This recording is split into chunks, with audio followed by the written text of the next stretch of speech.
Good evening. Welcome once again, sir, Mr. Justin Bamforth, who if nobody knew us any better, would swear that I stalk him and I am like crazy fangirl in love with him. But because I think he's just amazing. He's so amazing.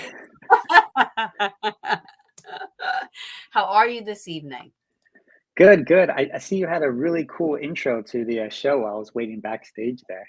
Yeah, I use Canva now because I'm growing up, right? You were probably one of our first guests ever, I think, one or two. So you were back when we were idiots, when we had no idea what we were doing. So you've actually, come along the Paranormal Brew journey, so yeah, I'm growing up and I learned how to use Canva. So I did an outro as well. So Whoa. That was done by me. All right. The Paranormal Brew is growing. This is great. It's becoming a big girl. Well, it's always a pleasure to be on here, and I'm always happy to be on here. Hopefully your audience will feel the same. So yes, you are by far one of my most favorite guests I've ever had. Best. I mean, I love when I would watch your lectures. I've seen a couple of your lectures.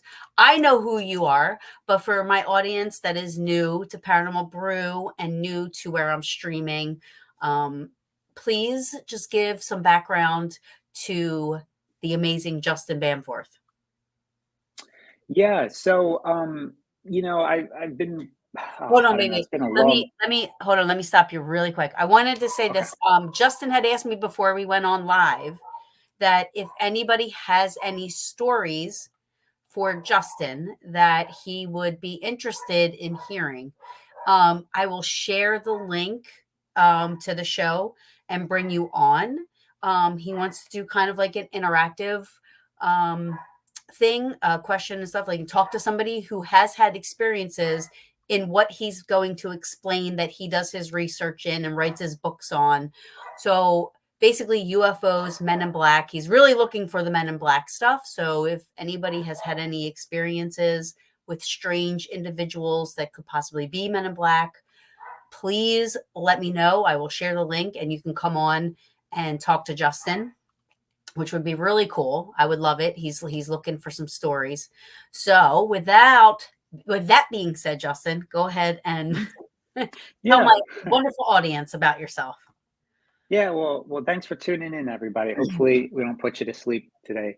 But my name is Justin Bamforth. I've been exploring all of this stuff, all of these various avenues of high strangeness, so to speak, and just how they all connect and seem to relate to one another, from, like Taryn said, from the paranormal to UFOs, Men in Black, and everything in between. I wrote a book called The Spectrum, and that's been doing pretty well. But my goal with that book was just to present some case studies to get people to think about, alternate perspectives as to what this stuff could be. I try not to, dive into any answers, like definitive answers, because first off, I have no clue what this stuff is, right? We can only speculate and hypothesize on all of it, but it's a real puzzle, and but I don't think it's meant for us to truly figure out. I think it's more meant for us to experience. And as a result of that, that book, I've had the opportunity to talk with a lot of people, and I continue to interview people worldwide about their strange experiences. So I'm looking forward to your experiences. Hopefully, if you want to share them.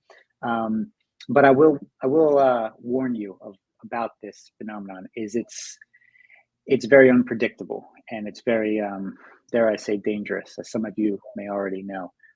So weird things can happen. They do happen, and sometimes they happen in the middle of doing interviews like this. So thankfully, we haven't had any technical difficulties in the past, but a lot of strange things have taken place. So Yeah. I'll leave it at that. Yeah, yeah.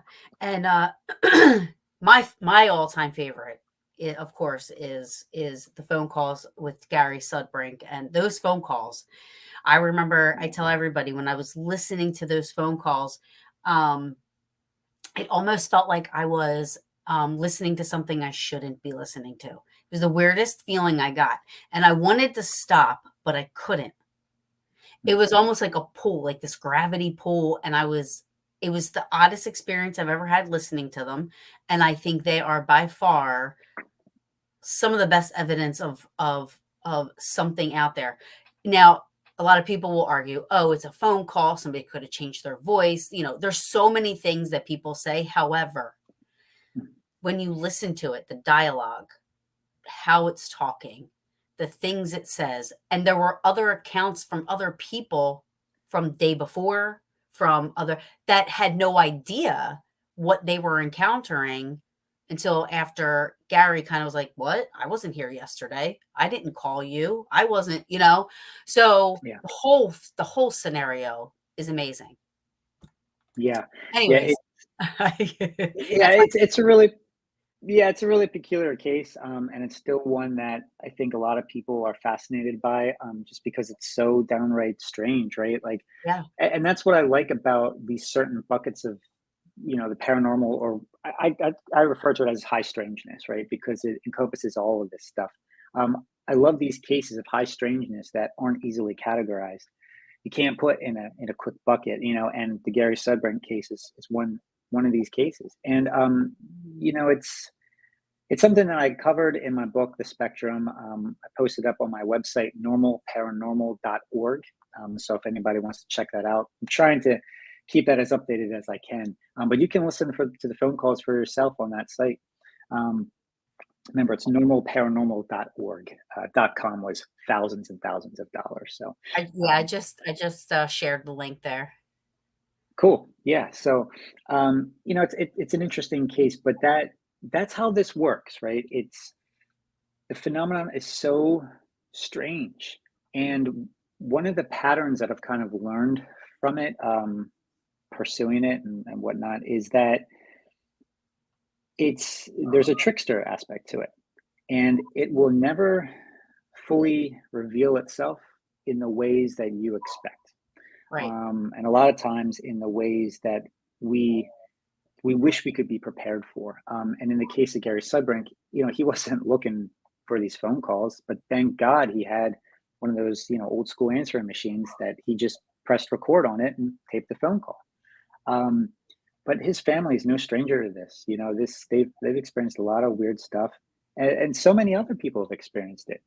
And it seems like the phenomenon is also like cyclical in the sense that it ebbs and flows, right? So it's like some days there'll be nothing, and then other days it'll be like tons of activity. And a lot of paranormal investigators can speak to this too, right? You go out to a haunted location, and some days it's absolutely teeming with activity, and other days absolutely nothing.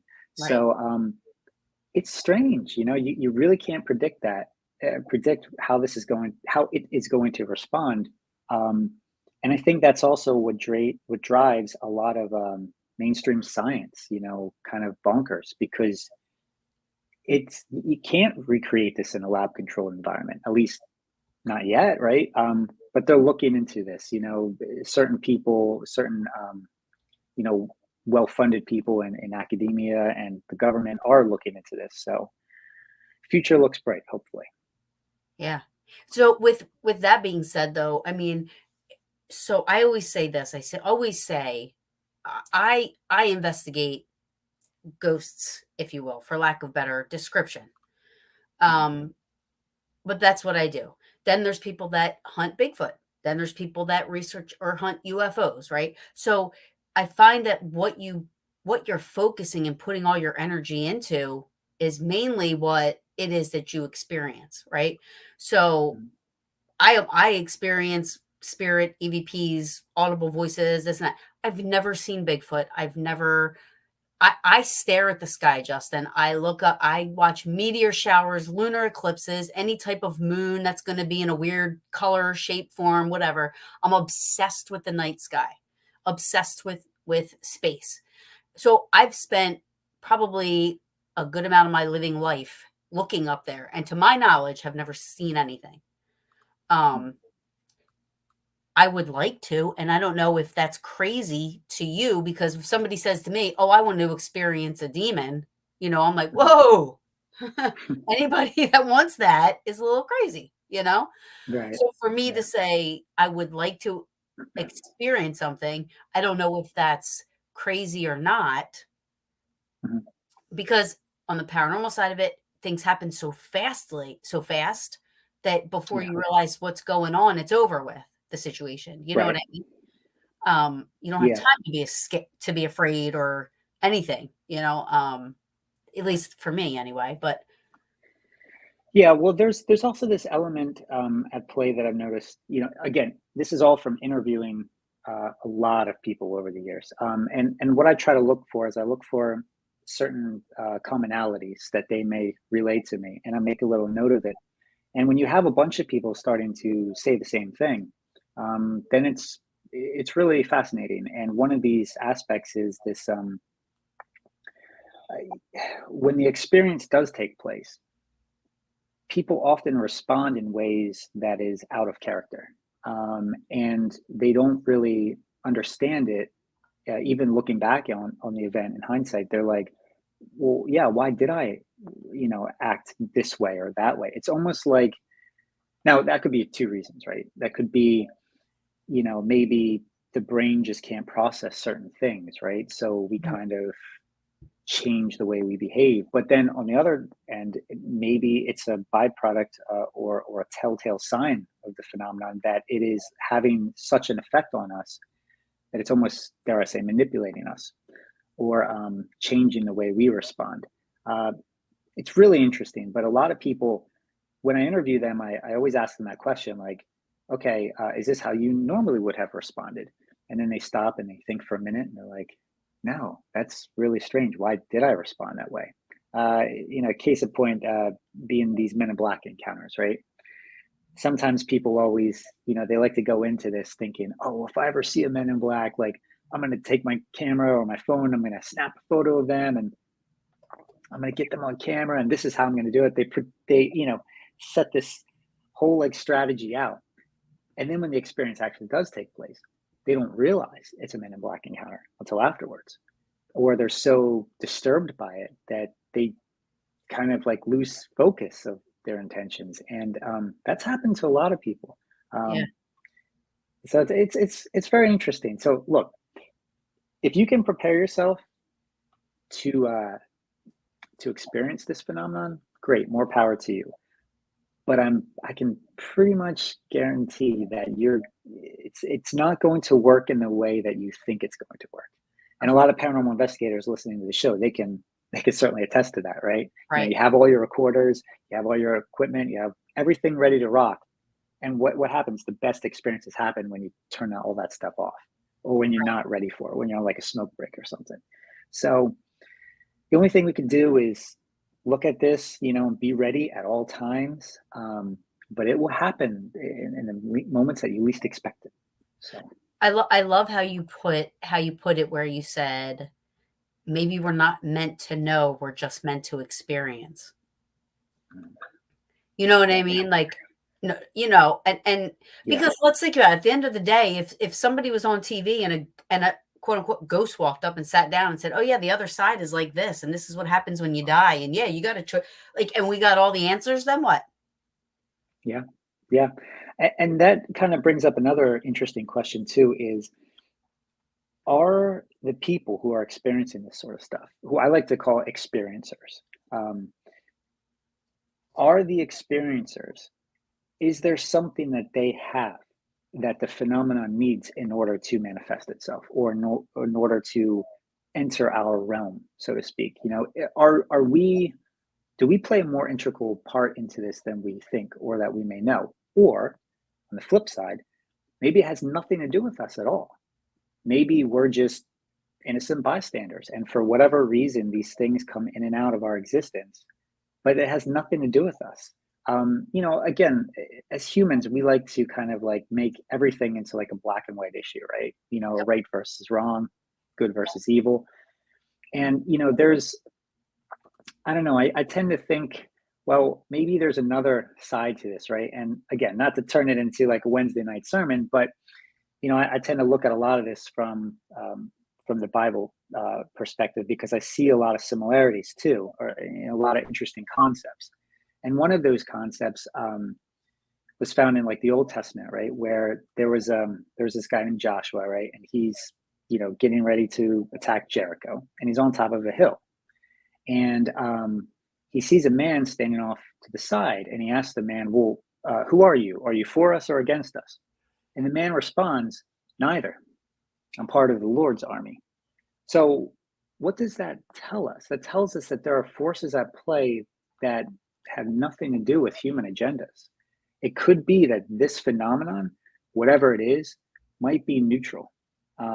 It might just be, dare I say, observing us, or maybe it may not. Maybe it may just be coming in and out of our reality for whatever reason, or maybe we can somehow see it or sense it for reasons I have no clue. So, anyways, thoughts to think about. No, but that's so true. And you know what? If you let your brain go down that rabbit hole, it just Mhm. you go deeper and deeper and everything's like, yeah, and you can contradict almost everything that your thought, the thought you had Mhm. previously. You know what I mean? You can say, okay, yeah, but what about Yeah. this? Um, and Sabrina says, I think our experiences are always personal, meant for you to experience it. That's why we have had time proving we have a hard time proving those experiences, you know, Yeah. um, Yeah. which makes sense. Sabrina's right on. Yeah. And then she also said, and it's weird because I was thinking this in my head on the way home tonight.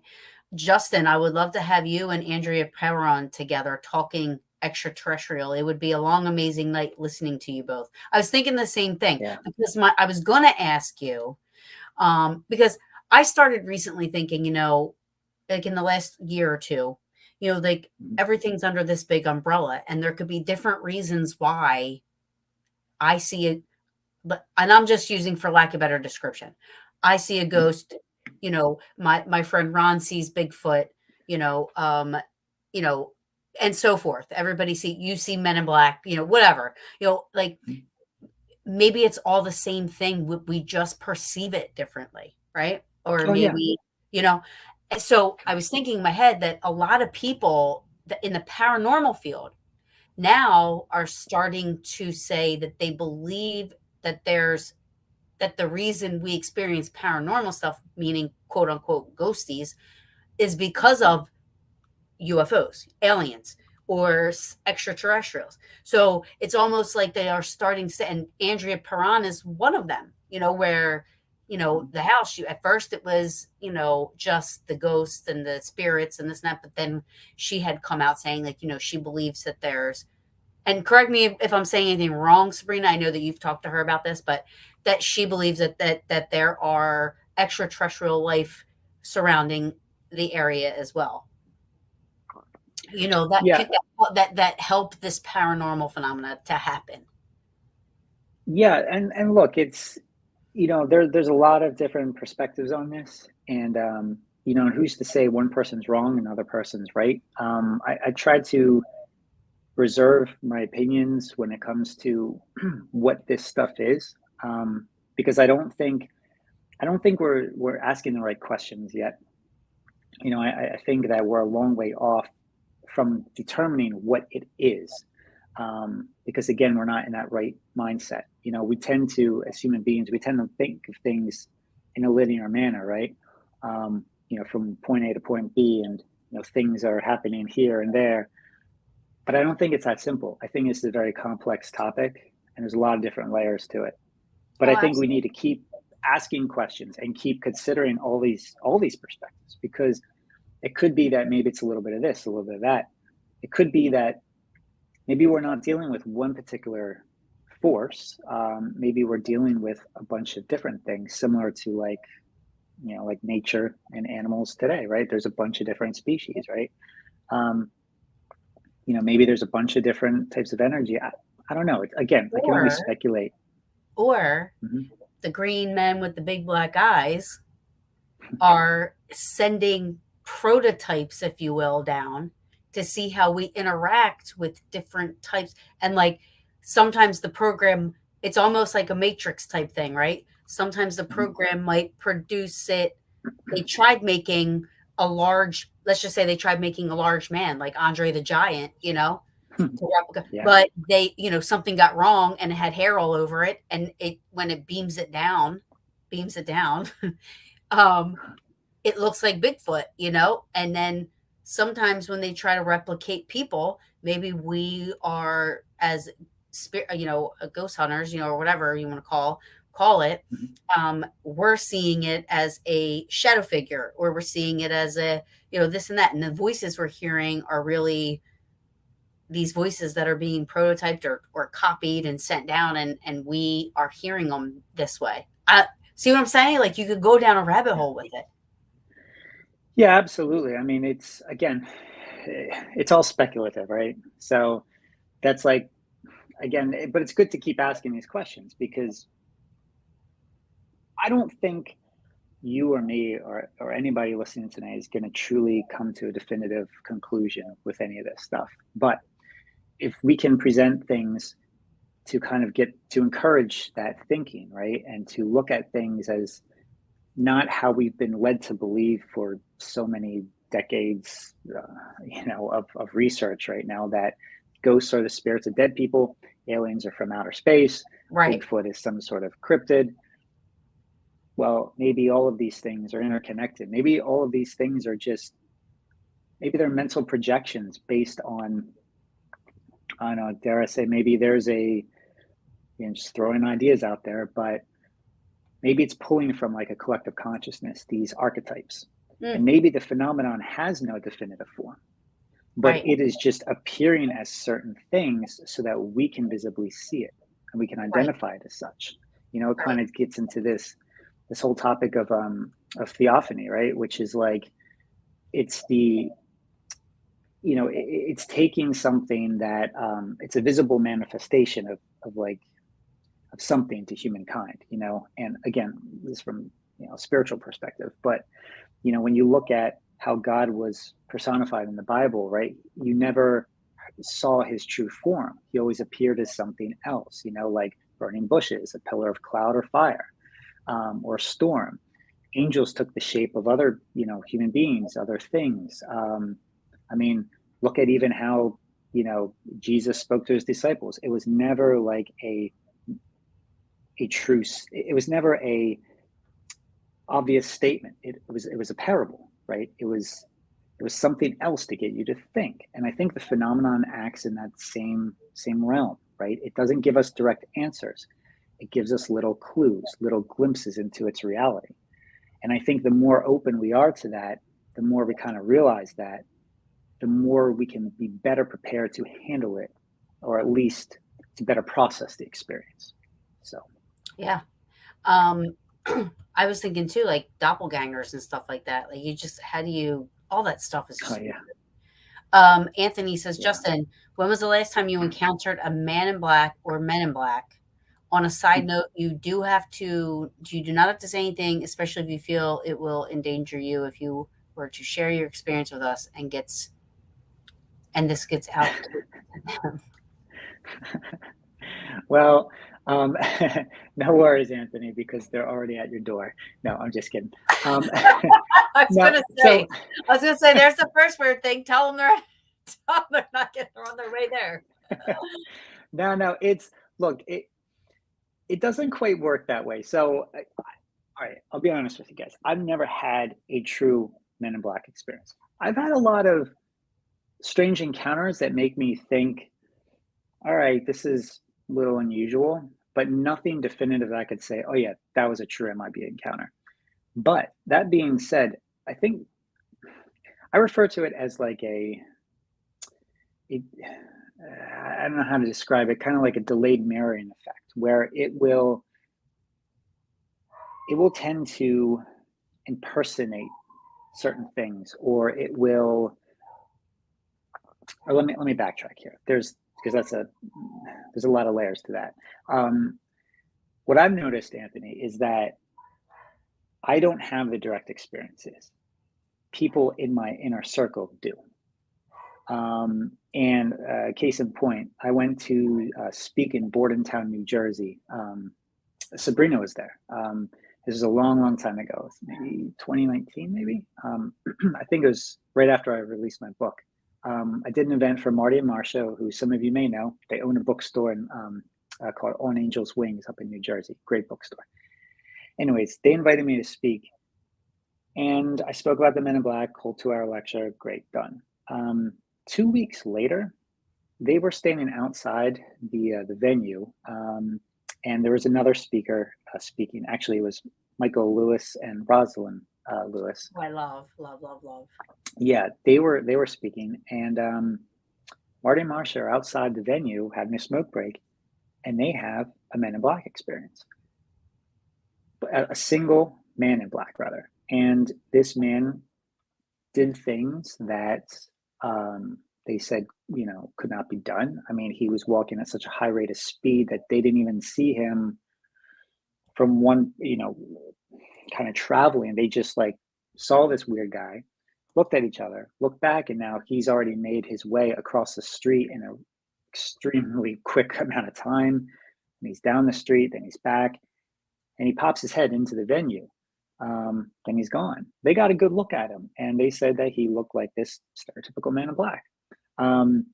He was wearing sunglasses. It was at night, and he was kind of like, if I recall, like the typical pale complexion and all that.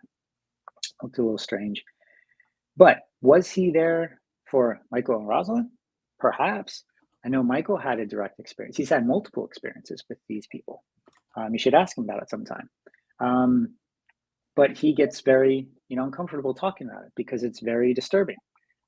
Or was this man in black for me? Because I was speaking there. I don't know. Could it be that There was, you're a conduit for it? yeah, maybe. They know that you will tell the story. So Yeah, maybe. they use you for that reason, that, they don't Yeah, want to get too close, that old saying, you don't shit where you eat. right. Yeah.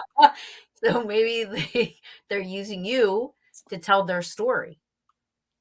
Yeah, it could be. I mean, again, it's all speculative, right? Like we don't quite know, but it was strange. And some of you who know Marty Marcia, ask them about it. Talk to them Yeah. about it. They'll share the experience. Um, then there was another person who my dad he told me this story recently. His neighbor had a copy of my book on her kitchen table, and his neighbor's son was at his mom's house, which would be my dad's neighbor, and he saw a copy of the book, and he flipped through it real quick, briefly read the Men in Black section, just glanced at a few words from my understanding, or a few paragraphs, and then left the house. Later that evening, while he was on his way back home to his house, this neighbor's son, he saw 3 strange men in a field, and they were all dressed in suits, typical Man in Black experience. And he's driving by and he sees these guys, and he's like, what the heck? And he does like a double take, and they're gone. So he's like, that's strange. Then he sees them the next morning on his way to work in the same exact field, the same gentleman. And at that point, he's like, oh, I got to take a picture of this. But when he pulls over the vehicle, goes to see where they are, they vanished again. So again, was this some sort of delayed mirroring effect that was going on based on what he read. Right. Maybe he pulled something and inadvertently projected it from his own, subconscious. I don't know. This is really weird stuff, you know. Yeah. So, and those are some strange experiences. But to your audience, I just want to kind of, I want to warn you about, don't look for Men in Black in this stereotypical manner as they've been, portrayed in film and TV and popular folklore. These men and women are not always showing up in all black. They're not showing up in that stereotypical outfit. They're showing up as just strange people. And I don't mean like strange people you see at Walmart, with all due respect to Walmart, but unusual people, highly unusual people. And when you have one of these experiences, you kind of know, you realize, okay, this was very weird. This individual, their mannerisms, the way that they spoke, the way that they acted, the way that they walked. A lot of the telltale signs are kind of like a robotic movement in their walking, in their speech patterns. It sounds very mechanical, very robotic. Just a few weeks ago, a gentleman from British Columbia, I believe, he emailed me to relay his experience involving Men in Black. And he said that when they spoke to him on the street, there was a delay in their audio that was coming out of their mouth. It was like their mouths were moving, and then he would hear the speech. I've never heard that before, but I've heard these weird, jarring speech patterns emerge. So again, look for those signs. Really bizarre stuff. Um, we're at that half hour mark. So I just want to say again, for those of you that weren't watching, and if you are on TikTok, I'm sorry, I'm not ignoring you. This is just something new I'm trying to do, because I can't go live on TikTok through StreamYard. So I don't see your comments, but if you can come over to Facebook or YouTube and comment in there. Justin is looking for if anybody has had any experiences as he is talking about some of the things that he's talking about. And I think what you want to just take, because I'm sure some people have multiple experiences or something like that, but your most Mhm. profound experience, I guess, with this said phenomena, if you have had, I will share the link in the comments and bring you on so that you guys can totally, totally, share your experience face to face. He wants to talk and Yeah, and interact with whoever is having. I'm always looking for people to share their experiences with me. Sometimes I end up calling the experiencer, and we have a couple-hour chat on the phone where I just say, just tell me about all your experiences. So again, go to my website, normalparanormal.org. There's a contact form there. If we don't hear from you tonight, please send me a message. If you're watching this video after the fact, go to normalparanormal.org, go to the contact form, send me a message, and we'll chat.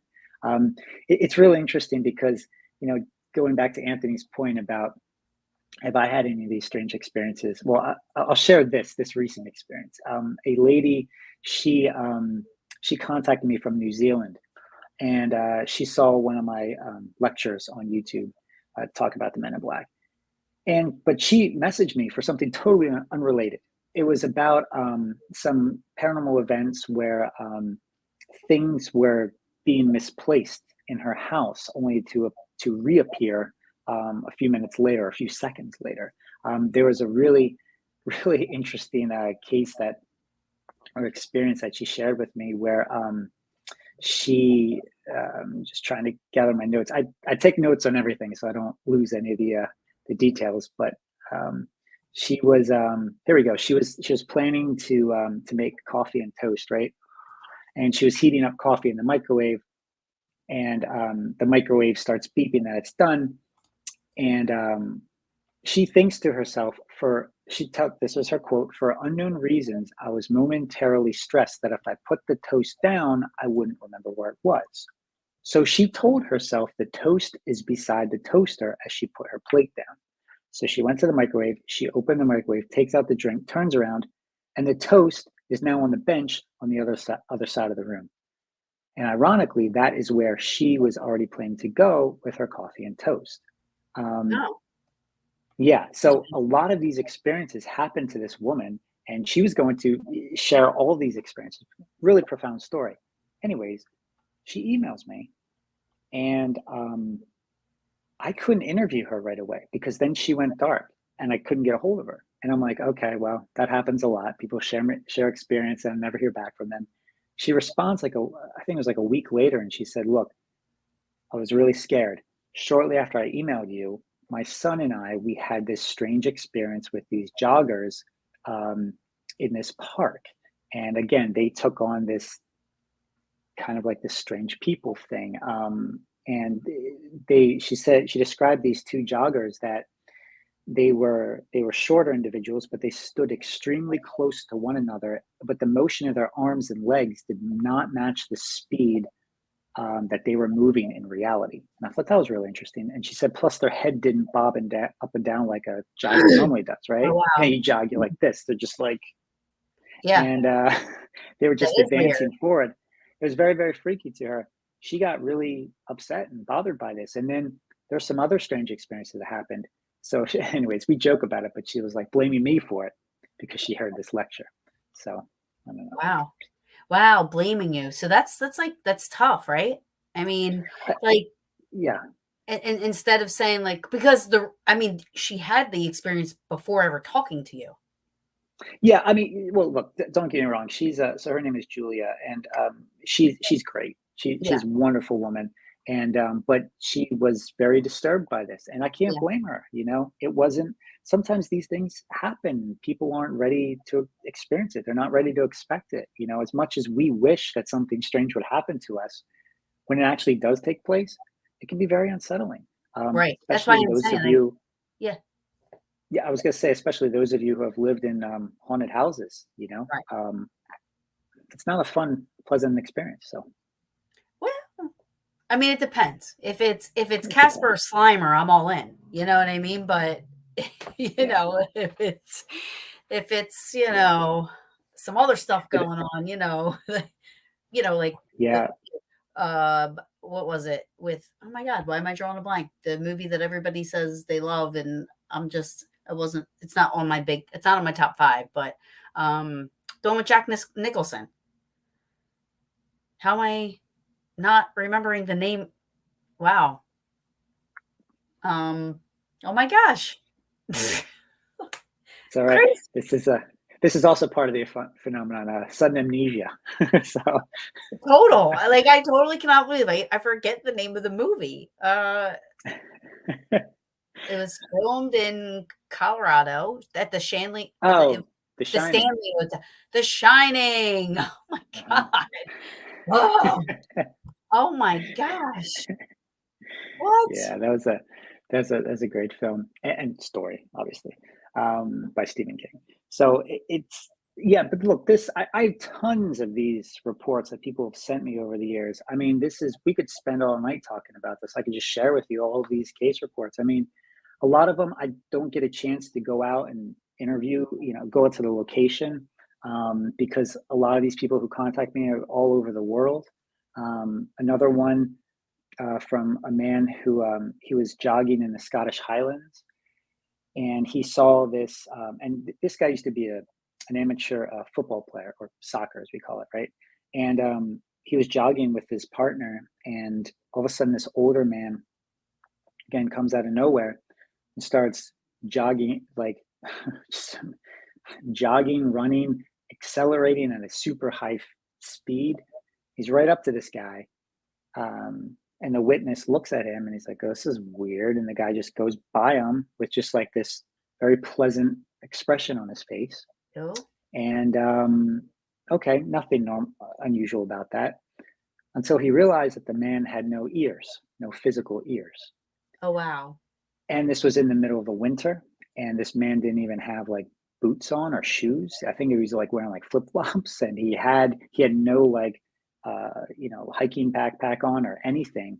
He was just he was not dressed for the occasion by any means, and he was just moving so fast. And this, amateur football player or semi-professional football player, I can't remember which, but he was impressed by this what looked like an older man moving this fast Right. with nothing to support him. And then when he looked at his feet, he realized that his feet weren't even touching the ground; they were just gliding.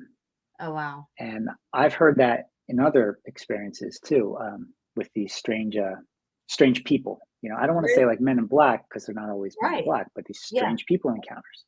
So what was that? I don't know. And I asked this man. I said, his name is also Gary, no relation to Gary Sudbrink, but I asked him like, were you threatened? Did you feel like it was like an ominous presence? And he's like, no, it was just a very, he was just very pleasant, but he didn't God. really acknowledge us. He was just Yeah. kind of went Like, along his way. So. like But that is, what do you make out of that? Like yeah, what that is really, category box do you put that into? I was going to ask you, do you put that in a Men in Black type of a category, or is that an unknown category? I just put this in the strange people bucket, Yeah. but again, with these strange people experiences, if you even want to call them people, like they share these common mannerisms. Excuse me, there are these similarities with a lot of these reports. And I wonder if we are doing a disservice to ourselves only looking for the stereotypical Men in Black experience, when in fact there could be a lot more of these experiences out there. Right. Since I started putting it that way, I've gotten a lot more responses from people sharing their experiences. So, I mean, cripe, you can go to interesting. Walmart and have a strange person experience. I mean, Yeah, yeah. Those are quite explainable, right? But right, right. well, It's the unexplainable ones, right? I get it. Um, yeah. where do you find that most of your stories are coming from? Overseas, the United States? Where do you Uh, think that they're mostly coming from? Everywhere, all over the world. I mean, I get people contacting me literally all over, Yeah. wherever they happen to, see a copy of my book or catch my, I posted one Men in Black lecture on YouTube, and that was it. And apparently that also, I don't know. It's just a lot of people have seen that, so they've started contacting me now. I don't know. I've done a lot of interviews. I've been on Coast to Coast a few times. I get a lot of, you know, uh, correspondence from people after doing shows like that. So it's really interesting. I don't know what to make of it. I really don't. I think, a lot of people ask me, well, do you believe that this is happening? Do you think these stories are real? And I tell them, well, look, I wasn't there to prove it and I wasn't there to disprove it. But I believe that what people are telling me, I believe that they believe it's real. And who am I to judge? Who am I to say otherwise? I And I think just that, said this. I just said this. yeah, and I think that's what allows people, I think, to feel comfortable sharing their story with me because they know that I'm not going to judge them or dismiss them or look for ways to explain it. Now, as I'm hearing their story, if I think that, okay, maybe this can be explained in a rather natural way, I will offer it as a suggestion, but I'm not going to impose my views and force them to believe something. Look, people believe whatever they want to believe. It's But true. when you hear a lot of these experiences from different people all over the world, and they're sharing certain commonalities and certain similarities that they don't know the other people are also sharing, then I have to look at it like, okay, maybe there is something here. Because Right. how would they know about this? There's some things I have not shared. And they're talking about this stuff that I Right. heard from somebody else, Right. who I heard from somebody else. So I don't know. I think something's taking place. I just don't know what it is. Right. Well, I don't think any of us know what's going on or what's taking place. You know what I mean? I mean, Yeah, and that's the thing. I mean, science wants you to prove it, but how do you right. prove it when you don't even know what you're dealing with to even begin to Yeah. try to prove it? Yeah. In fact, like, there's that show right going on right now, the Secrets of Skinwalker Ranch, right on History. I love that show because they're being transparent with their findings, you know. And I think that's what we need to do. Like no matter no matter what this stuff is, no matter where it leads, we need to kind of share that data, right? And you know, you can tell that they get frustrated because they're trying to document this stuff with scientific tools and procedures and whatnot. But even that isn't Yeah, working, you know. right. So it's like, and I know, you know, it's a controversial thing, right? Like, well, that's It's not real science. TV. Yeah, Yeah, yeah, and it's TV, and maybe there's other things. Sure, but when you hear about the same thing going on with the studies prior to that, and I'll talk to some of the guys who are involved with these studies before that, and they'll tell you the same thing. This stuff it likes to play games. It likes yeah, to trick you. It always seems to know what you're going to do before you do it. right. You know, it's what my friend Colonel John Alexander says. It's a precognitive sentient phenomenon.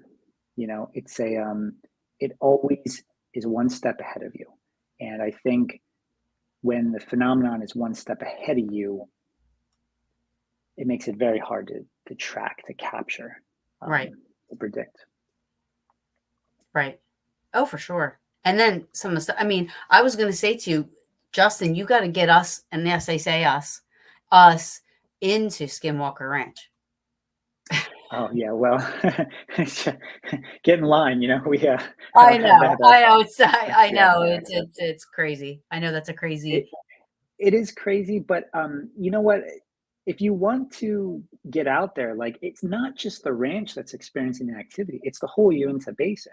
You know, that whole area. Like if you talk with the community, they've been experiencing stuff for a very long time.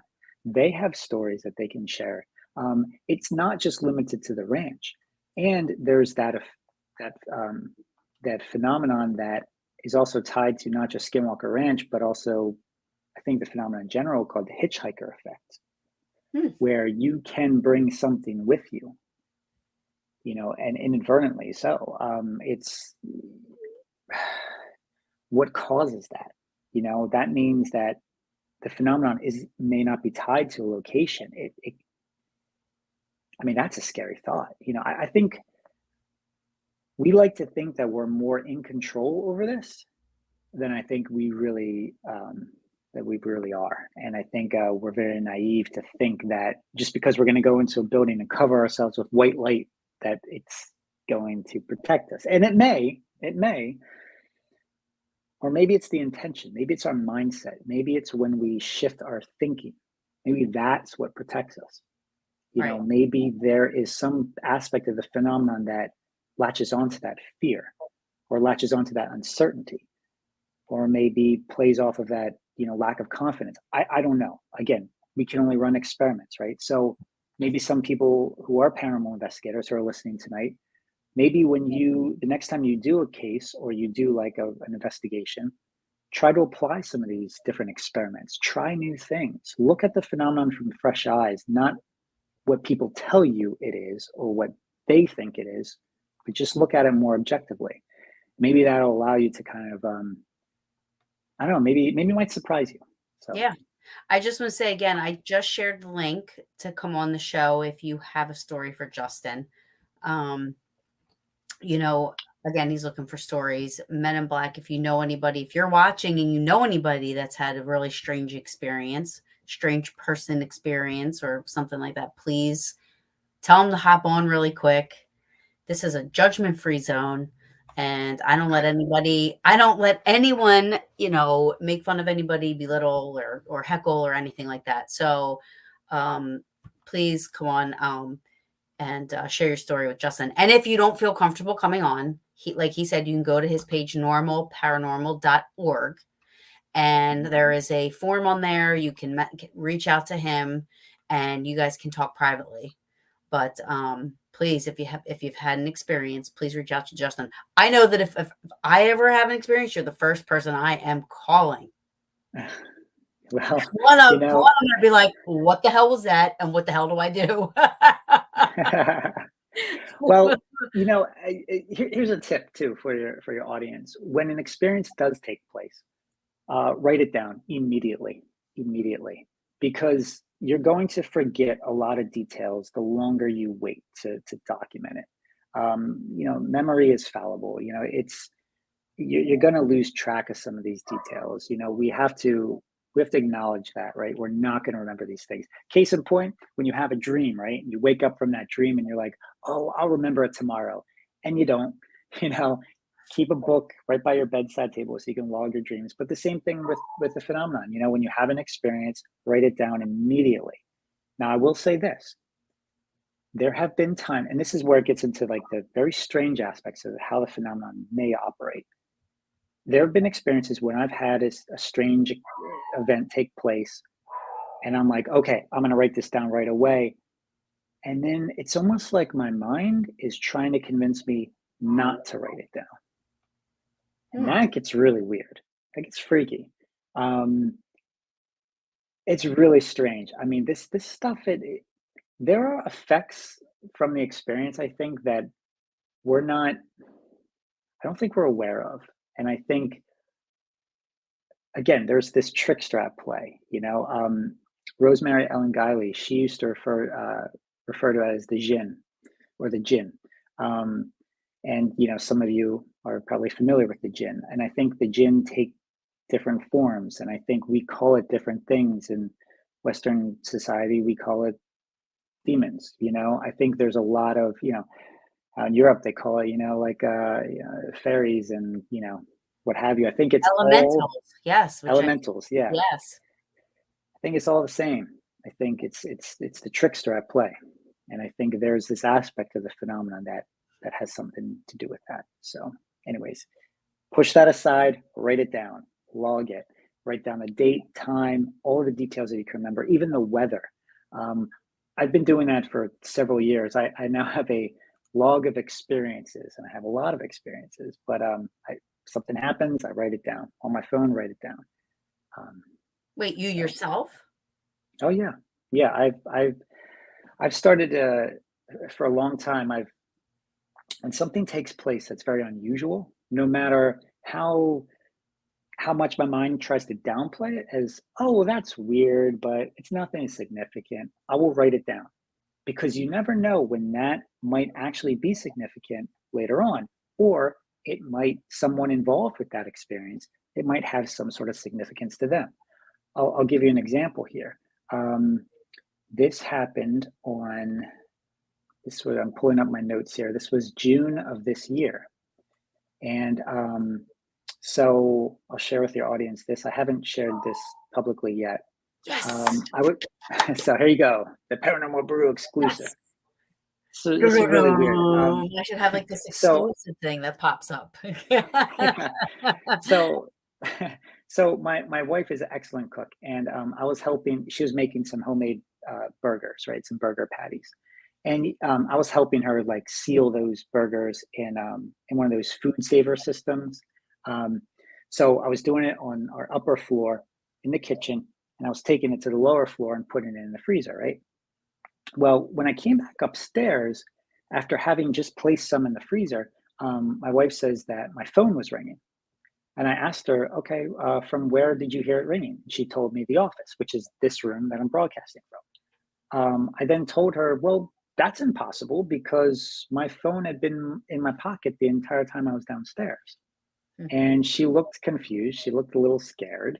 But, that's normal. But I asked her, okay, what ringtone did you hear? And I played, she goes, that really interesting one. And so I played her the ringtone, and she's like, yeah, that one. That's the ringtone that I have associated with only my father. That's it. So I texted my dad to see if he was thinking about calling me at about 5:45-ish. That's when this took place. I didn't hear back from him until a few days later, and he told me, yes, he had been thinking about calling me at almost precisely that time. And I asked him why, and he said that he told me his neighbor came over to his apartment, and she was busy texting on her phone the entire time, And that made my dad upset. For whatever reason, he wanted to call me, I guess maybe to kind of get back at her or whatnot. Here's where it gets even weirder. Earlier in the afternoon, his neighbor, who's now at his apartment, his neighbor had been involved in a hit and run where the assailant drove their vehicle up onto the curb as she was walking to work, hit her, knocked her unconscious for a brief period of time, and then he drove off. There were security cameras in the area that got his license plate, but she was really upset by that and decided to, walk back home. She was on her way to work. She walked back home and just needed somebody to talk to, so she went to my dad's house. So again, this brings up another aspect. Yeah, but your phone was with you, and for her to hear it, But I think stress plays a pivotal role in these experiences. So when you have your next experience, keep track of, were you stressed in the moments leading up to the experience? Or did you have a stressful day just before it happened? I want you to take note of your mental state, because I think your audience might realize that stress is kind of one of those key triggers. And for whatever reason, my dad was stressed, his neighbor was stressed. Dare I say my wife and I were stressed because we were trying to do too many things at once? I don't know, but maybe all of those factors allowed this thing to happen. My dad later said to me that he and his mother, my grandmother, had the ability to send each other telepathic thoughts. And he was thinking maybe I had picked up on something like that. I don't know. Wow. So yeah. Dad just flung that one on you. Yeah. There's a lot of strange stuff, but again, what do you put this into? Yeah. Now my dad I've never seen a UFO personally. My dad has. Okay. He had a very close encounter, and he saw this was in, I think, the 60s. And again, I haven't talked about this publicly, but he and his buddy, they saw a very large craft go into the woods where they were. And he said that he was filled with an extreme amount of fear. And his buddy and him, they got the hell out of there. Well, they reported that to the local newspaper. And I have that newspaper clipping.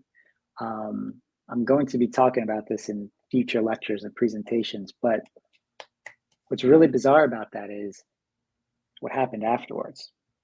My dad's friend was contacted by some random family who got his phone number. And he said, come on over to our house. We want to show you what we're really interested in this topic. So my dad and his friend, they go over to this random family's house. And I believe they had a strange people encounter with the family. Okay. Because my dad said that there was something very strange about that family, that their eyes were all black. It was either all black or very large. It was unusual. And the family all looked almost identical to one another. So wow. Well, and here's the thing. Okay. Here's the thing. Mm-hmm. Maybe you and everybody that's around you, your dad's the conduit. Your dad is having these experiences. And I'm sure your dad probably afterwards was like, what the heck did we go over these strange people's house for? Like something made them go over a strange person's house that they don't even know. Like for all you know, it's walking into the Texas Chainsaw Massacre house. You know what I mean? I know, right? Like comfortably thinking about that, you wouldn't do it normally.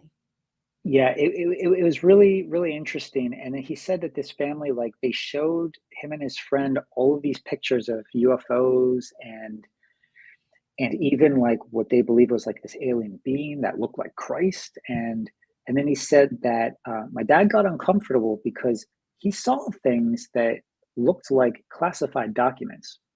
Oh. And at that point, he was like, I don't want to be a part of this. This is really, it's too much. Where did you get these? Yeah. Ignorance is bliss. Right. So he got a little weirded out. So he left. But I think he told me that his friend had went over to that house a few other times after that. But then suddenly his friend then denied the whole event and just said none of it ever happened. They never saw the craft. And when my dad got really frustrated because they would be at like parties and like hanging out with friends, and he would be talking about this, and the other guy was like, "Nope, never happened." Just deny Wow. the whole thing. But it's in the newspaper. Both of them are there talking about the experience. So And he did. That's um, so strange. yeah. I was gonna ask you this, 'cau I'm glad Mhm. My friend Mark brings it up. What is your opinion about Project Blue Book? Mhm. Now, I know that not I mean, it was TV, right? So I know a lot of the stuff because they interviewed the guy, and he said that not everything that they showed on there actually happened, like, the way that they say Right. it happened. You know what I mean? Like, some of the experiences he personally had. Um, I do know that, Right. Well, I think Sharpshooter Mark is talking about the real life Project Blue Book, right? right? The United States Air Force study Yeah. into UFOs from 1950s to late 60s, where at the end of it they concluded that there was no real threat, no credible threat, so they didn't want to investigate it anymore. Well, we know that Well, they made that was not show about necessarily it, true. remember? They did. Yeah, Yeah. yeah. That show followed J. Allen Hynek, who was one of the principal investigators for the Air Force, and he started out as a skeptic on this, but by the end of when he looked at all of these cases, he then changed his tune, and he was like, "No, there's something to this." Mhm.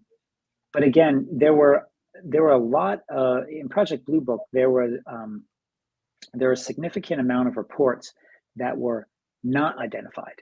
I forget exactly what that number was, but it was a significant amount where they couldn't identify it. Most of them they could identify it in natural sources, but some of them they couldn't. There's a few hundred too. Um, so Project Blue Book, yeah, it took place, but we know that the study of UFOs, and as they're referred to now as UAP, continued. It was just off the books. It was subcontracted out. It was kind of compartmentalized into different things so that people like us wouldn't find it. That's why they use Right, that term UAP. kept at Area 51. Well, I don't know. I mean, I'm not privy to this Listen, information. I am a fan of what the military doesn't want me to know, it's better for Mhm. me. I don't need to know it. I'm with your dad on that. Like, he saw shit and he was like, "Okay, you know what?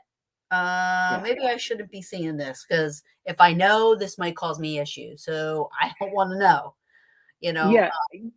It's a question I put forth at the very end of my book, The Spectrum. And I try to play devil's advocate. Like, okay, what if the conspiracy to keep all this hidden is actually for our well-being? What if there is some sort of aspect that the powers, that be, maybe they are privy to that we should not know about? Like, if we Maybe, know they gotta kill us.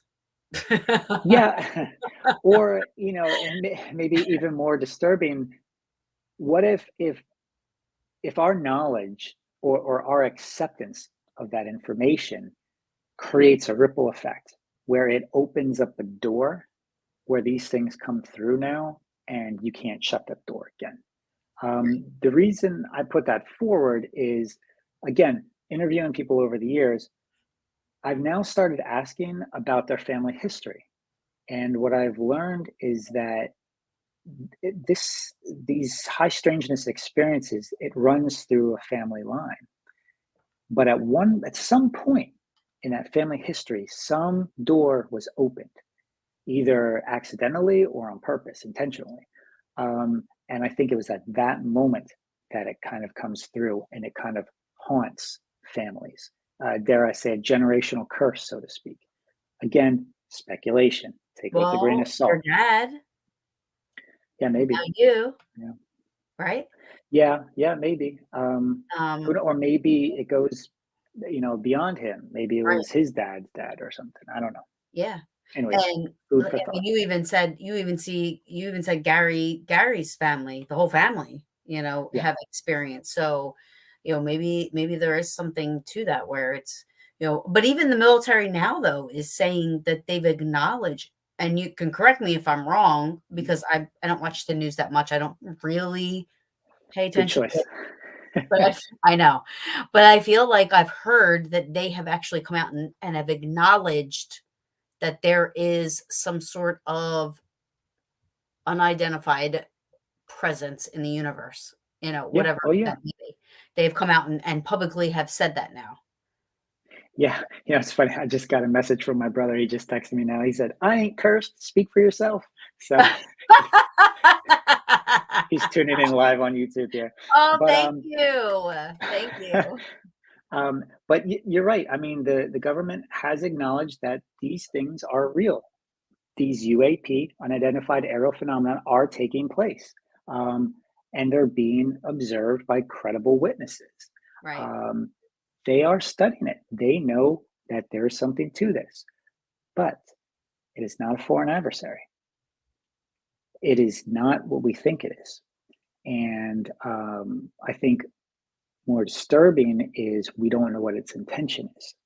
So again, I see this question come through from Anthony here, right? Does anyone Yeah. just tell these people they believe are extraterrestrials, that they are extraterrestrials? Well, again, extraterrestrial, we're thinking that it's from outside our solar system, but if you look, or outside our planet rather, but if you look at the reports that the government is covering, if you actually read those reports and you read the overviews, the craft is coming from underneath our seas. It's going into and coming out of. So maybe these things are here. Right. Maybe it's not extraterrestrial so much as it is ultra terrestrial. Maybe it's a different dimension. Maybe it's a different reality that is existing with ours. Again, speculative ideas, right? How do you prove that? But I think the more that we kind of put forward these theories and we kind of encourage one another to think beyond what we've read about as being gospel in the paranormal or ufology or Bigfoot, we set that aside and we just look at the data. With an open mind. You got it. An open, I mean, it's good to be skeptical, but you want to still have some sort of an open mind that it can challenge what you think you know about this. So I just got to say hey to Ajing. She's tuning in from Indonesia. So we're being watched in Indonesia. And I always have to give my girl a shout out. She is a faithful Paranormal Brew, supporter. So I always have to say hi. we know it's great is I think we need to also connect with more people internationally to get their takes, their beliefs, their philosophies on this phenomenon, because we tend to look at it from a purely Western view, right? But when Right. you start to study a lot of the other cultures and how I've been viewing this stuff, you may find out that there's a lot of similarities with what we call something, they're calling something else, but it's the same thing. So like there's some really fascinating stories from other countries that I've been told. I'm sure. Really fascinating things. Mark says, Justin, have you heard about the 1965 Kecksburg, PA UFO incident? You think it was a Russian satellite or something else? Yeah, I have heard about that. I haven't done any research, personally into the Kecksburg, Pennsylvania case, but basically it's Pennsylvania's Roswell. There was I think like an acorn shaped or like a bell shaped object that came down. Similar type of Roswell scenario cover up took place. The town of Kecksburg, I think they might have a monument of it too. So again, what it is, I don't know. I think again with a lot of these things, yeah, it probably is military aircraft, top secret aircraft. Because think about this, right? What better way to kind of preserve a covert project than to make people believe, yeah, it's UFOs. Great, let them run with that story, right? Right. True. I mean, that's true. I mean, just look at, if you want to bring up Area 51, look at some of the stealth aircraft that was actually developed out at Area 51, that the public did not know about. So again, I don't know. Yeah, no, Area 51 is pretty, like when all those people were threatening to go to Area 51, I'm like, you guys are nuts. Like there's a reason they want us not to be there. It reminds me of the movie, if you've ever seen it, the movie, oh, here I go again. The Chernobyl. Shining. Oh, Chernobyl, right. right? They have Mhm. this sign. It's closed today. Yeah, normally they do tours of Chernobyl, whatever, but it's closed. And these people are like, oh, but we can still go. Let's do it. We'll sneak in. There's a back way. There's a reason they didn't want you to get in there. And now you Yeah, can't. and that No, you can't leave right. because you've seen too much. So, Yeah, it's there's a again, a lot of people tend to think like, okay, if I see a UFO, right, I'm going to go right up to the object, right? I'm going to try to get oh, as no, close as I can. no, not me. I'm calling you. Yeah. I'm gonna FaceTime you. Uh, Justin, what is this? yeah, I tend to here's what I do when I caution people, be cautious about this stuff. This stuff is dangerous. Um, I have some interviews that I've done with people who have been injured by these things. There was I remember interviewing a nurse from Texas who got really close to these things, these strange lights, and she ended up in the hospital shortly thereafter for like Mhm. a week. Um, again, is it direct, because of her exposure to the objects? Maybe, maybe not. But I just find it very strange the turn of events that took place shortly thereafter. And, her case is more involved in that. But, for sake of time, I won't get into it. But it's, um, the John Burroughs, who was out at Rendlesham back in the 80s. He got very close to this object. I believe he touched it. Um, he developed a condition later on in life that he couldn't get medical treatment for because his medical reports were classified. Oh. And he had to appeal to the late Senator John McCain's office just to get the medical help from the VA because he couldn't. So they had to have doctors who had security clearance work on him to basically, fix him up. But he was never allowed to know what it was that they did or what it was that That is so was the crazy. problem. Very crazy. It's a very well documented case, the Rendlesham Forest case, Wow. 1980. So it's again the Cash Landrum case, similar time frame. These two women were with their grandson driving along, and I think it was Texas, and they saw this craft, and they saw a bunch of Chinook helicopters following it. So they thought it was military. Well, because they were in a close proximity to the craft, they developed um, basically radiation burns, and they sued the U.S. government. And they kind of dropped the case. Then it was very strange case, but it happened around the same time as the Rendlesham case. And again, there's a lot of these things taking place. Northern Brazil. There's a book that I read a while back called now I'm drawing a blank.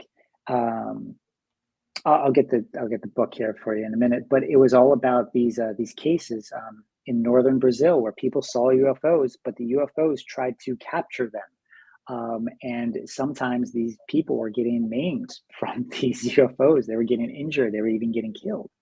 Um, it was called UFO Danger Zone by Bob Pratt. Remarkable case, a remarkable book. But again, there's this aspect. It's not; these are not friendly things. These are not Travis Walton case. You Right, I know, was gonna ask you, how do you feel about Travis Walton? I mean, I yeah.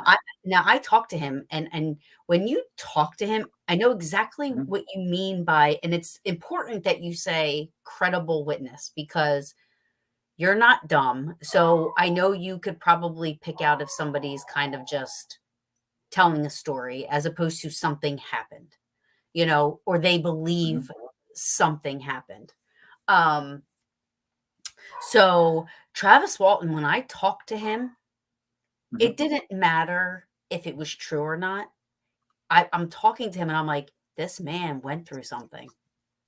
Yeah. Like, just talking to him, like, he went through something. And I mean, Hmm. he was supposed to be on a panel and, they had like a fake blow up alien thing up there. And he's like, Yeah. you need to take it down. Yeah. I think I was at that same panel discussion. Yeah. He Yeah. did not want the Yeah. alien thing up there, and you Yeah. could, and he wasn't being dramatic about it. You could tell it bothered him. Like he didn't want it. Yep. That's the thing. And those are the little things that I look for when I'm hearing somebody talk about their experience. When they're reliving it and when they're reliving the trauma of it, that's how I know, okay, something happened here. Yeah. Um, Now, again,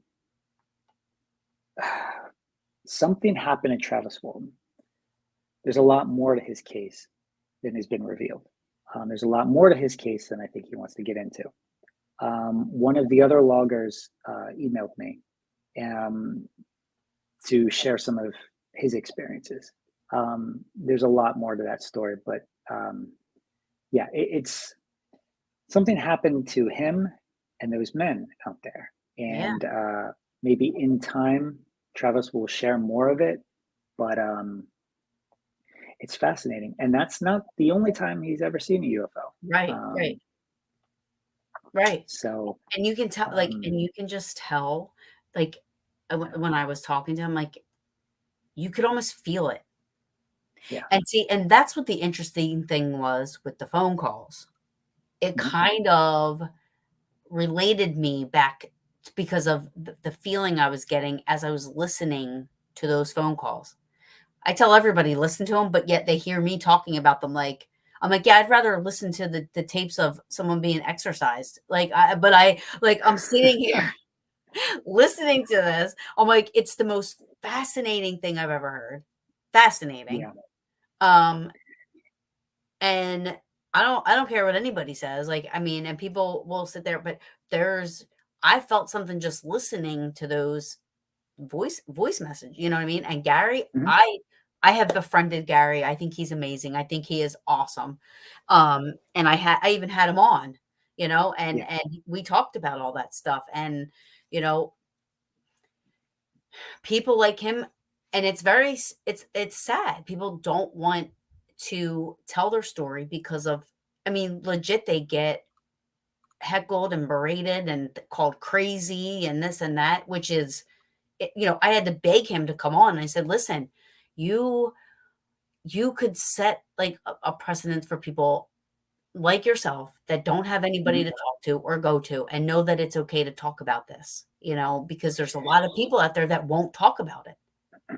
Yeah, there's certainly, and I just saw Anthony's message come through here. Yeah. He's one such guy. Well, he can't talk about it, because Yeah. of security clearance, and I totally understand that. And Anthony, if you want to send me a message, you can always send me a message. We can talk It'll afterwards. remain classified.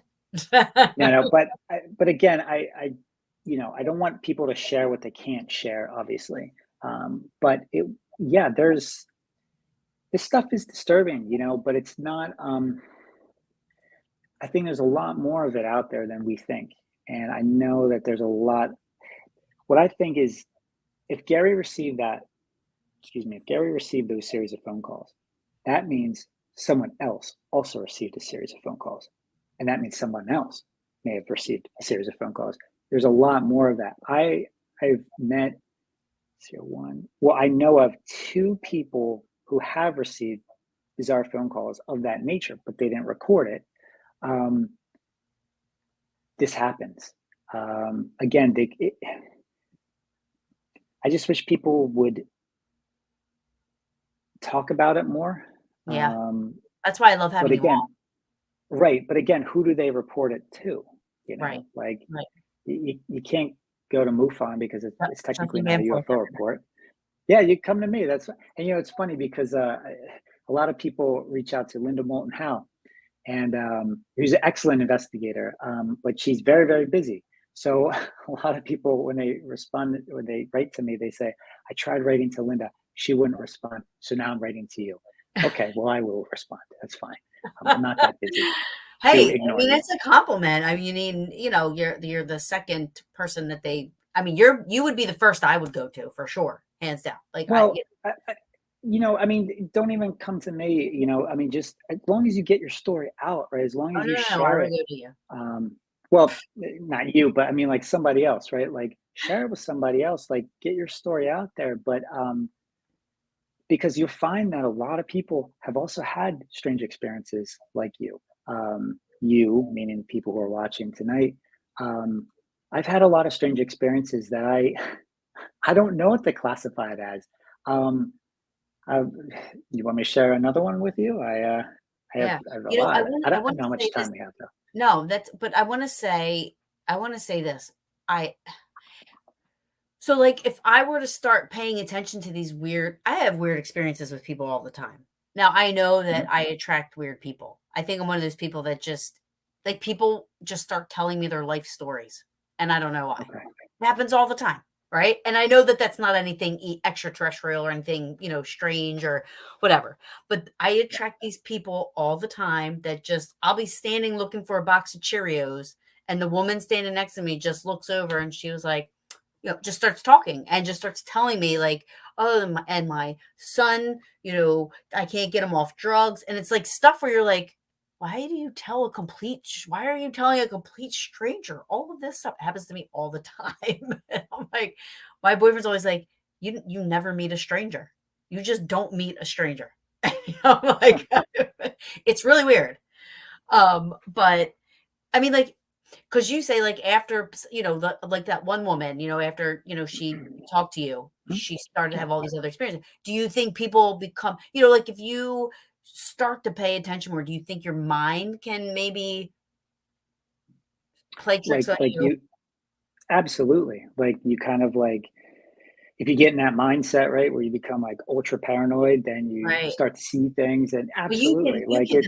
you can tell the difference between that, right? When you're talking to somebody, like, if they're just Yeah, there's certain red flags I watch out for. Certain signs where I'm like, okay, this is probably somebody pulling my leg or somebody who may be struggling with like a mental illness or whatnot. right, I have a friend of mine, actually a couple of friends of mine who are psychologists, and I usually, if I have a doubt or have a question, I'll send the correspondence to them to just kind of review to see like, okay, is this do you think I should continue talking with this person? Or sometimes they've said, no, I would not. This is you don't want to get involved with this. This is so I'm like, okay, well, I trust your expertise. I'm not a psychologist, so I have to trust others' expertise, when it yeah, comes to that.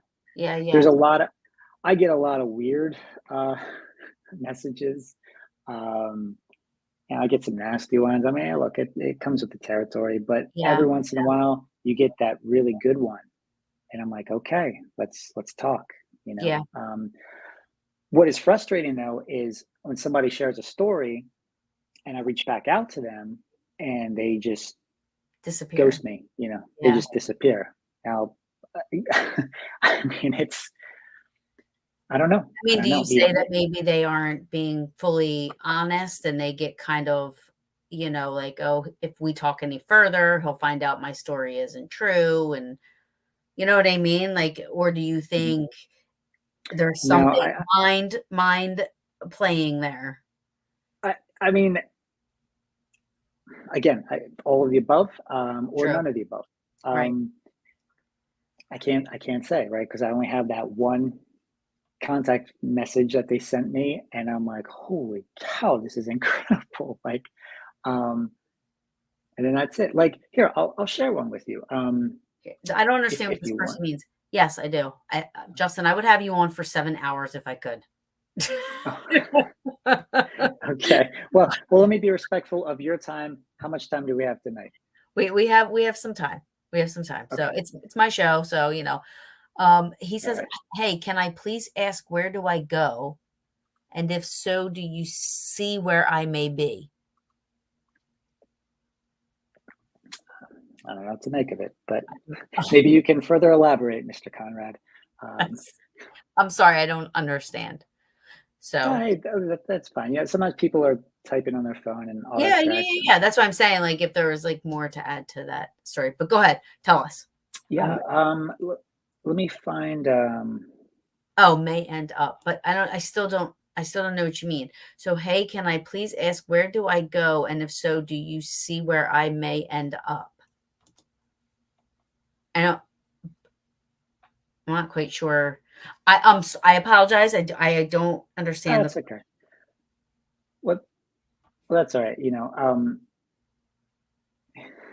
That's fine.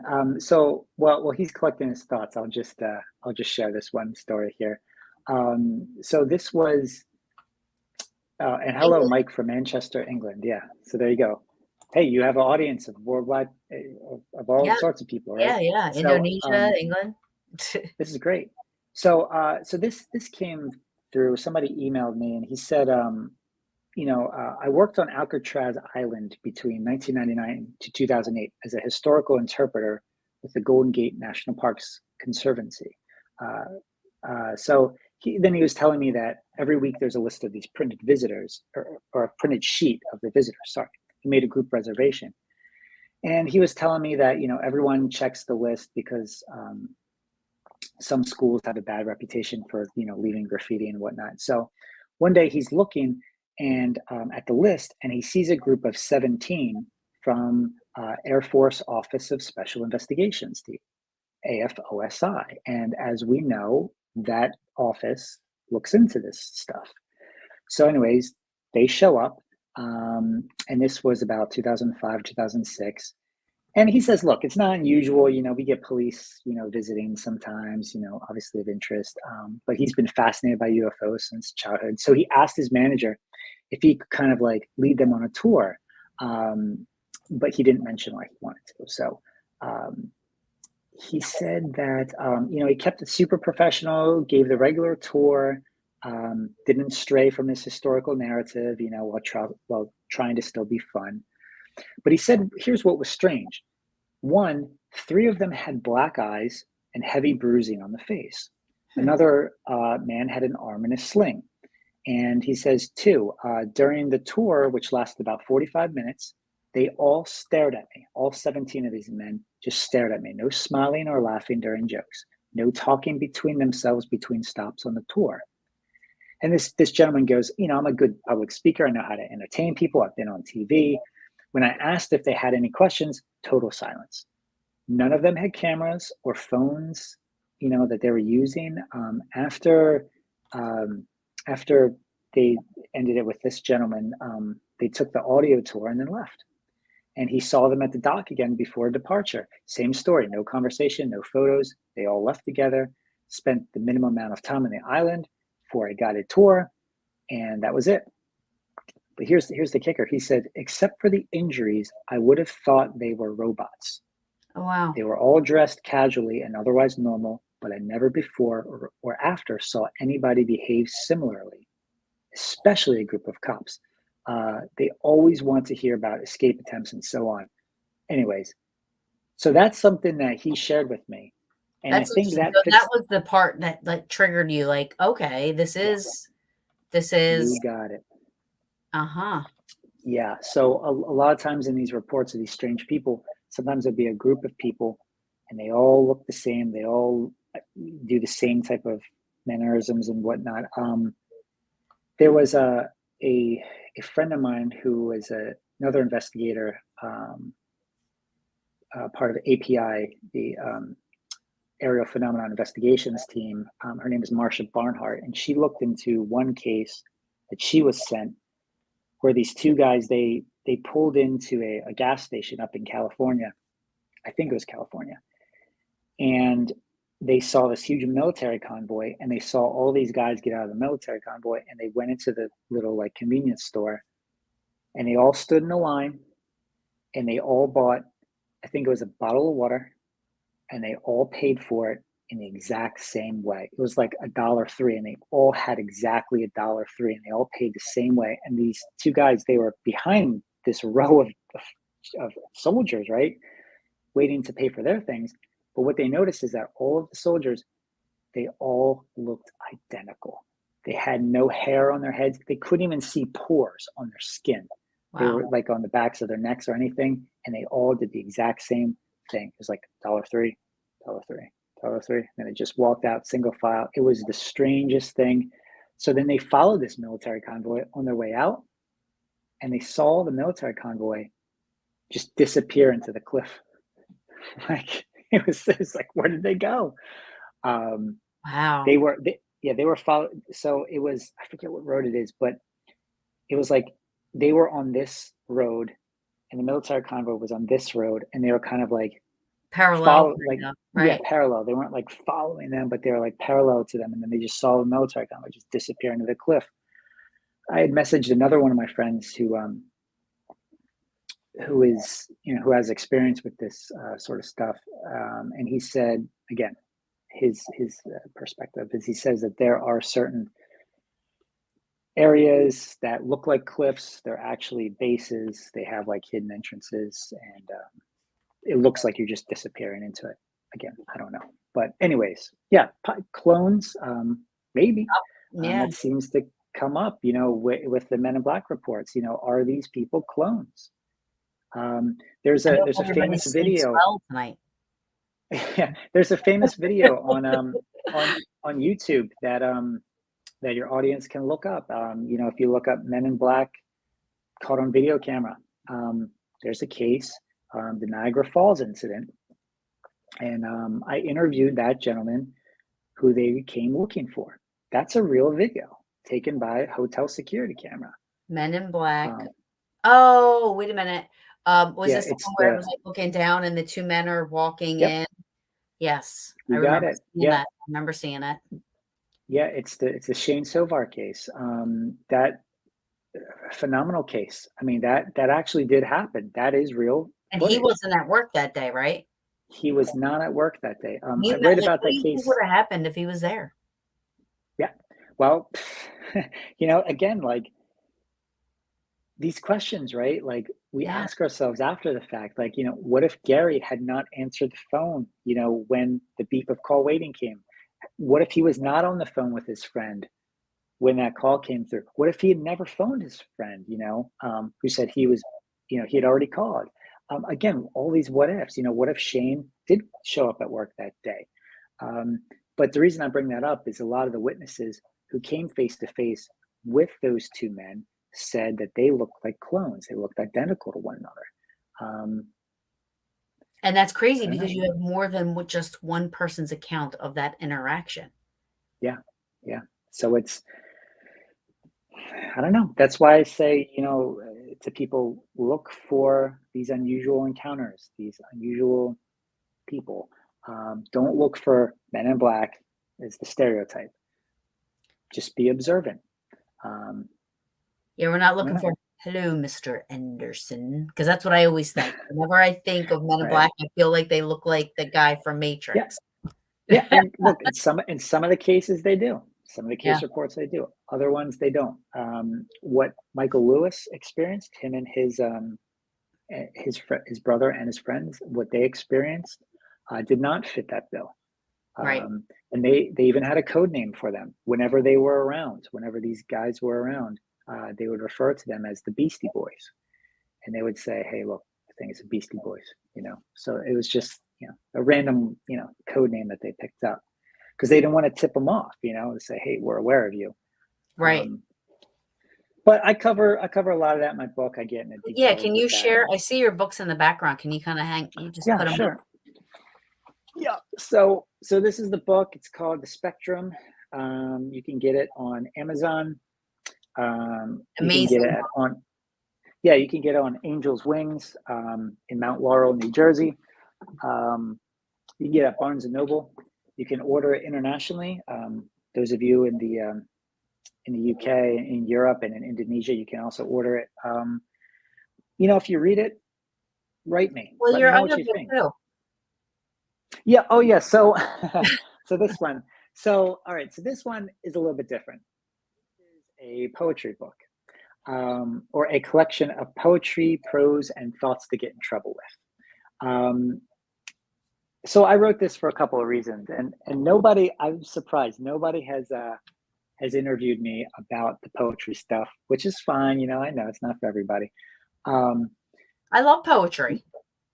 well, it was a long time project that I've been working on for a long time. And, just some of the innermost thoughts that run through me when I'm not focused on, little green or gray men and tall men in black, and whatnot. But a lot of people know when you get involved in this high strangeness, you kind of have to take a break from it. It's not healthy to be so consumed with it and so focused on it 24/7. You need to take a break from it. And for me, that project was kind of a break. Um, After I finished the Spectrum, and even as I was writing the Spectrum, strange things did take place. A lot of unusual things, a lot of unsettling things. I had to, you know, I want a normal life like everybody else. I love this stuff. I'm fascinated by it, but there comes a point when you get too close to it and you need to take a step back. And I recognized some of those signs. And I was like, okay, I'm going to take a break. I'm not retiring from it. I'm coming back to it. I'm always in it. Um, yes, I'm working on the follow up. Uh, but again, I write these books just to challenge people's thinking. I don't want to give people the answers. I want you to arrive at your own conclusions. I want you to think about things. That's it. If I can get you to start asking the right questions, I've done my job. So, Absolutely. That's what makes you awesome. And I love you. And I think that you are phenomenal. Just saying. well, thank you. I mean, look, and it's your audience is phenomenal, because they're the ones tuning into this, to hear us talk about it. And I think that's the cool part, right? People are fascinated by this. They want to talk about it. And I think, when we build that community and we create that environment for people to feel comfortable sharing their stories, awesome. This is great. Yeah.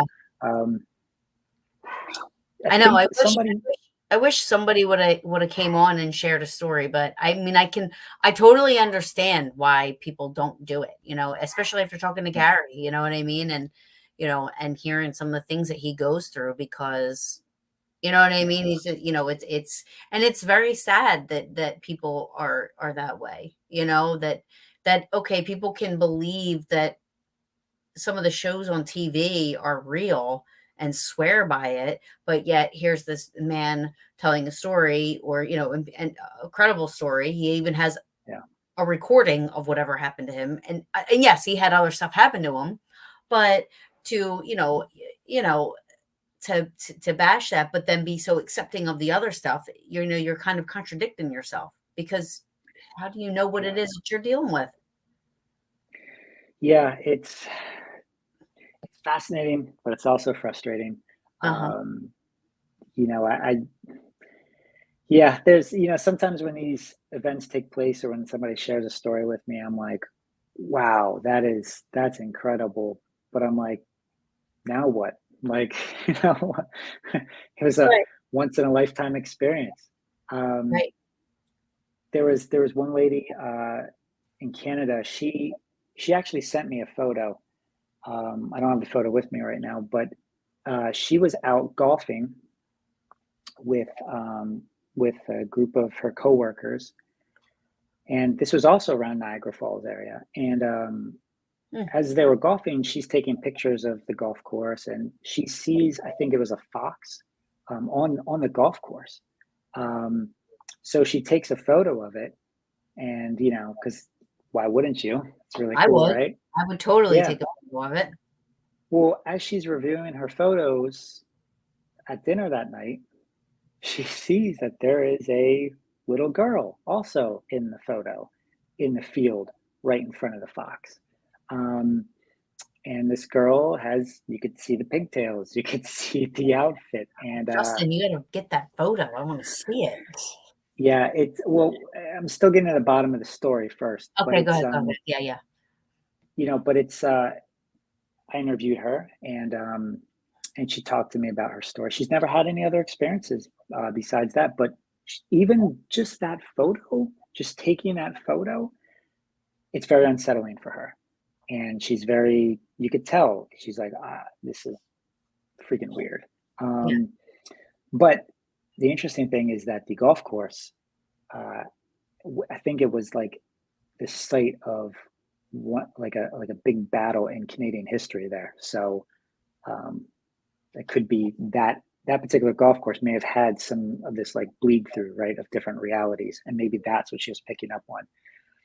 But she was also disturbed by it because, what if there really was a girl out there and there's this wild animal right next to it? And it makes her second guess herself, right? Like, did I miss something? What if that was an actual child? Like, I should have warned her, like Right. um, very strange things. But she Well, didn't see it in real time.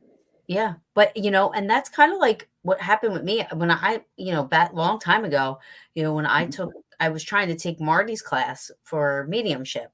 And Yeah. I remember I reading somebody and I was like, all these things were coming to me and I'm saying them to her, and I was holding her hands, and I wasn't looking at her, but I was holding her hands and I was just saying, this and this. And, she was very straight stern. She wasn't Mhm. giving me any cues or anything like that. When I would look at her, she wasn't. Eventually, I had to say, is any of this making sense? Because she wasn't saying anything back. Um, and without all the details, it wound up being her mother that I was connecting with. However, her mother was still alive. Mm. Her mother was in a mental institution. And from the time Okay. that she was 3 years old on up, her grandparents adopted her. And, her mother was unable to take care of herself or take care of her. So her grandparents adopted her, and her mother's been in this. I mean, I even described the black top, what she was wearing, everything. Wow. And what she told me was her mother was a part of a black magic type cult, right? And that she tried to leave, and they said, "You can leave, but don't forget, you gave us your soul," for lack of Mm. better description. Um, and after that, she became mentally inept to do. She was almost like a 3-year-old again, like she couldn't do anything. Okay. And that freaked me out. I said, "Whoa, that's too Mm. close. That is way too close for stuff that I would rather connect with somebody that has died as a Mhm. ghost than to dabble around and stuff like that." You know what I mean? Because for me, that is like Yeah. tangible. It's something that to me was just, it freaked me out. I was like, "Okay, Hmm. I'm not doing this again, Marty. Not doing it." Yeah, there's a lot of freaky stuff like that, a lot of danger. But I think you're smart for kind of taking a step back. So Yeah. Yeah, yeah, yeah. That was a little too much for me, mm, and, either Marty is a really good teacher mm, or, like, but like I said, like that was, so I totally understand what that woman, because then you go, I went home that night, like, I can't believe that, mm, like, it freaked me, scared me. It scared me. And I said, mm. does this mean now that I'm connected with this, whatever happened to her? And you know what I mean? Like, do they know that I tapped into this? And your mind just goes crazy thinking about it, and you just get really freaked out. Yeah, yeah. Yeah, you gotta be smart about it. Know your limits, and I think you do. So Absolutely. Well, good stuff. I've had you for an hour and 45 minutes. It's never a Wow. short show. I told my boyfriend, I said, this is not going to be, usually I'm like, it's only going to be an hour, but I was like, Oh, I'm not going to be able to hang up in an hour. I can't. oh, It's so, sorry. I'm so used to long form interviews. I No, just no, always keep no. going. I am not that, and I don't have to go. I don't. This is my show. You know what I mean? Like we can talk about this all night. I don't, but I don't want to keep you. I know you have a life and this and that. So, um, Well, it's still early until I get to the club, so, I'm just kidding. No, no. I always joke about that with people. I say, "Don't listen, don't spend your time reading this stuff, watching these videos, just have a life," as my brother just messages me, you don't have a life. Yeah. Oh, he So should be no, commenting. Tell him to he's comment. no, I'll tell you what, Is he my older brother's than had you or some, younger? no, he's 5 years younger, but he's had some really remarkable experiences since he moved into his house in prime Bigfoot country up in New Hampshire, the woods of New Hampshire. So he's had a lot of very interesting experiences up there, which I'll save for another time. But I just want to leave your audience, with this, like, if something extraordinary happens to you, again, write it down, record it. Even if you think it's something mundane or something unimportant, just write it down. The future you will thank you, because you never know when that might lead to something else, or that might be a particular message that somebody else needs to hear, or it could be connected to somebody else. If you have any extraordinary experiences that you want to share with me, go to normalparanormal.org, click on the contact form. Happy to listen to you. I can't respond to all of them, but I'll respond to as many as I can. And if you're interested in reading my, crazy ideas and books and all that stuff, Poetry and all uh, that fun stuff. you got it. Just look me up on Amazon or Barnes and Noble or whatever, your favorite bookstore. You stop in your local bookstore. I don't know, support local bookstores, and we just go from there. But Taryn, keep doing what you're doing, because you're doing good things. So it's Yeah, always an thank honor to you. be here. Thank you so much. I'm so happy you came on, and we do have to set up a date for next time because, like, again, I would love you should bring your brother on next time, and we talk Yeah, we talk Bamforth stories. The yeah, Bamforth brothers. The Bamforth yeah. brothers tell all. Yeah, no, he doesn't really do interviews, but I will be. I have one lecture lined up in Oh, November. cool, awesome. I'll be speaking at the Mysteries of Space and Sky conference in Gambrills, Maryland. That I think is November 12th. Um, Oh, so yeah, awesome. so if you're interested in hearing some other cool speakers talk about things, I'll be doing a lecture. It's been a long time since I've done a lecture, so Yeah, but hopefully you I'll know have what some though? new You're stuff. so good at it. You really are good at it. You have this natural you explain things in a way that people can listen and understand it, and you're a very good speaker. So, um Well, thanks, and just drop your Venmo to me, and I'll send you the compensation for the kind words. So no, it's no way, man. People know when I love someone, boy, it's like they know. I told everybody, I was like, you guys got to check this dude out. He's amazing. He's awesome. well, It's the people that, like you, that need to be heard, and because a lot of people are seeing what they see on TV and thinking that things are what they are, but they just don't know. And it's the people that are veterans in this research and stuff like that that really are the ones that make a difference in my world and opening up and this and that. I don't, aside from ghost hunters, I love them. They're my friends. I love them. I think they're great.